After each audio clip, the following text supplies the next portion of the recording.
What's up, guys? How are we doing? You alright? I missed you yesterday. I didn't manage to upload a video yesterday because I was just too busy running around doing all sorts of stuff. But loads of stuff has happened since I last spoke to you on Wednesday in Wednesday's video. Robert Kubica has been announced, as predicted, as a 2019 race driver with Williams. What do you make of that? I touched on it on Wednesday when we knew it was about to happen. I think it's a great story, but we'll talk a bit more about that in a moment because I've got some other opinions on it as well.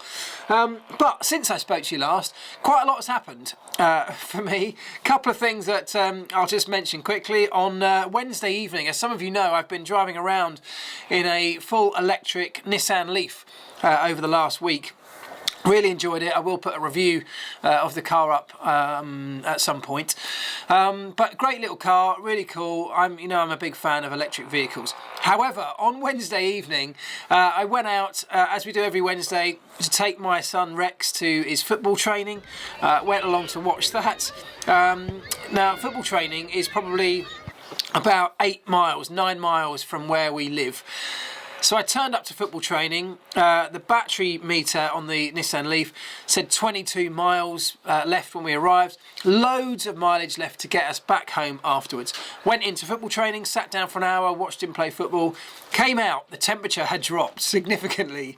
And as a result, so had the battery percentage readout on the dash. And basically, for my 8 or 9 mile journey to get home, I had 7 miles left on the meter. All the bells and whistles were going off, telling me I wasn't going to make it, telling me I need to abandon my route and go and visit a charger immediately. I drove that car home. The kids were terrified because they thought we were going to break down. And if I'm really honest, there was a big part of me that thought we were going to as well. I drove that car home like there was an egg underneath the throttle pedal, barely touching it all the way home.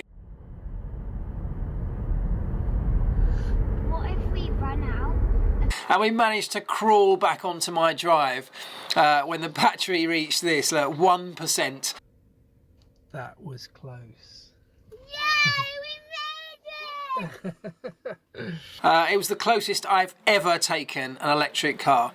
I'm not sure, when you run out in these things, it's obviously a bit different to running out of petrol, where you can get somebody to turn up to bring, come and meet you with a petrol can, or you can walk to a nearest petrol station if you really need to. There are ways out of that situation. In an electric car, of course, slightly different.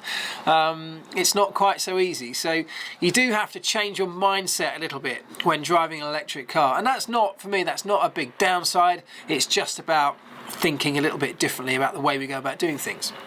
And that's something that, we're all going to have to get used to. It's a little bit like when I moved out of the city, moved out of London, came out here to the country, and you suddenly find that instead of having an infrastructure that runs 24/7 in London, you come out here, the local shop, which we've only got one in this village, closes at 5 o'clock. And then after that, there's nothing open. So, you have to think a little bit differently about how you prepare for buying in food and all that kind of stuff, and make sure you've got supplies. You just think a little bit more in advance. And it's exactly the same when it comes to running an electric car. Last night, Thursday night, I had a really nice night actually, because it's very rare that I get to just have a night out with one of my kids. And last night it was daddy and daughter time. So it was me and Lexi, or Lexi and I, went up to London to the launch of the new Range Rover Evoque in East London at the Old Truman Brewery. Really cool event, star-studded affair. Lexi was absolutely loving it because there were, famous people everywhere.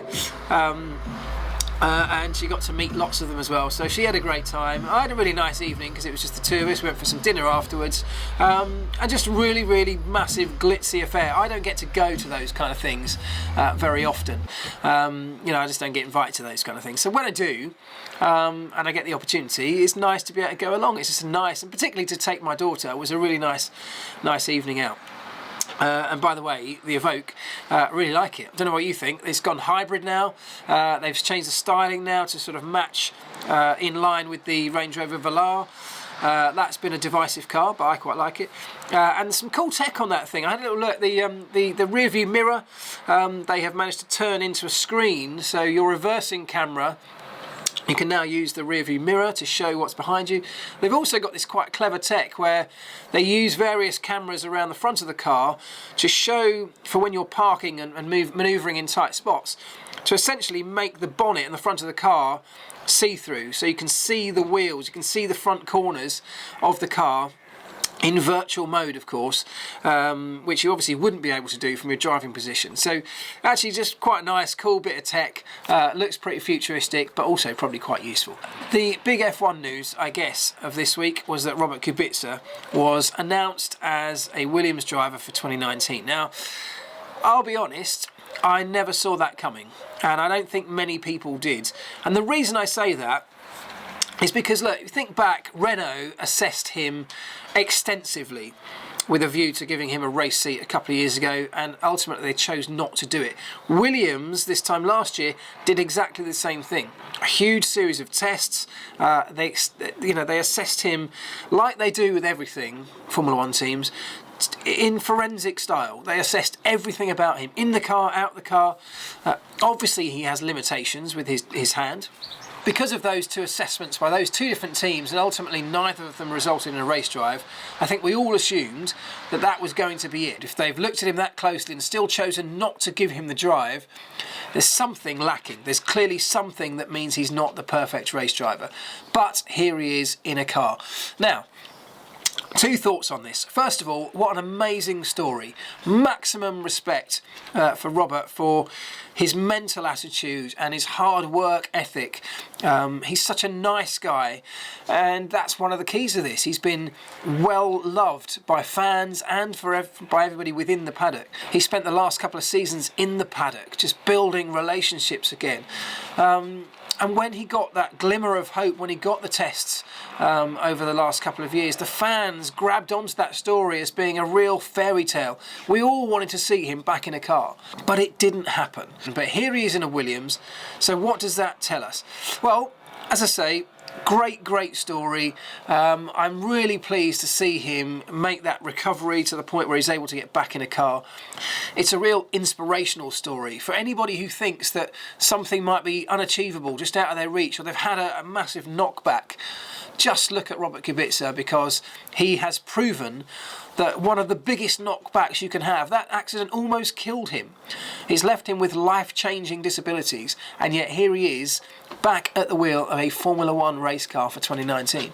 That is a hugely inspiring tale, and I am so pleased and happy for him and all of his fans, and genuinely I can't wait to see him back behind the wheel of a car. But the other side of this for me says that given that he's been assessed extensively by two Formula One teams and then subsequently never given the race drive in the previous seasons, well, if that tells us there's something missing from Robert Kubica, it tells us that he's not the strongest competitor out there, the strongest candidate out there, then why is he getting this race drive at Williams? You know, we know he has brought considerably more funding to this particular package than he was able to bring last time around.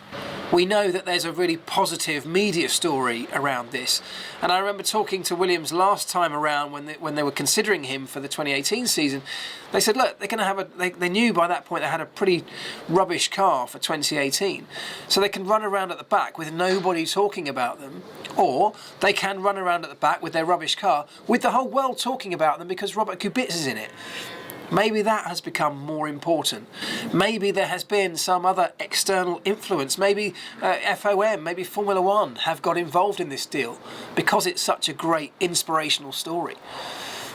This is a story not just of never giving up, chasing your dreams, fighting to overcome adversity. This is a story that embraces disability in Formula One.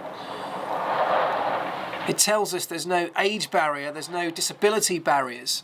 And this is now a Formula One being controlled by a media organisation of Liberty Media. So I wonder whether they had some influence in some way of this deal. But you've got to look at it. Williams had huge amounts of money from Stroll. They had huge amounts of money from Sirotkin. All of a sudden, both of those two huge sources of income have gone. And Robert Kubica, I'm sure, is not bringing anything like the funds that either of those two did. George Russell, we don't think is bringing very much at all. He may be bringing some kind of concessions with the engine deal from Mercedes, but Williams have also lost their title sponsor in Martini. So where is all of the extra money coming from? So for me, and I really don't want to put a damper on this because that's really not what I'm trying to do. I think it is a great story and I love it. But I think there's a few more questions that need to be answered about how on earth Williams have managed to achieve this, why on earth have they taken this decision, and are there some external factors that may have played into this role? And if Robert Kubica is not one of the best 20 drivers out there, well, should he be in that car? And I know that's a question that you can apply to many, many drivers over the years of Formula One. Don't get me wrong, I'm a huge, huge fan of Robert Kubica. He was, in his prime, one of the best drivers that I have ever seen. And lots of other people in Formula One will tell you that.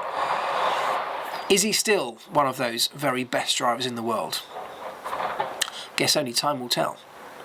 Right, today is the first practice sessions, of course, in Abu Dhabi, the final Grand Prix of the year. Really looking forward to watching the weekend and following it. And then we've got the tests on Tuesday and Wednesday, where we'll see drivers moving teams for the first time, jumping in different cars. We will see cars with lots of new bits bolted on them, 2019 tyres as well. So loads to look forward to over the coming week. I hope you enjoy the Abu Dhabi weekend. Make the most of it because it's going to be a while till we get another one, isn't it? But enjoy it. Don't forget to get your questions in for Monday's Ask Elvis. Use the hashtag Ask Elvis, please, because that's how I find them. But anyway, have a great weekend. Enjoy the race, and I will see you on Monday. Cheers, guys.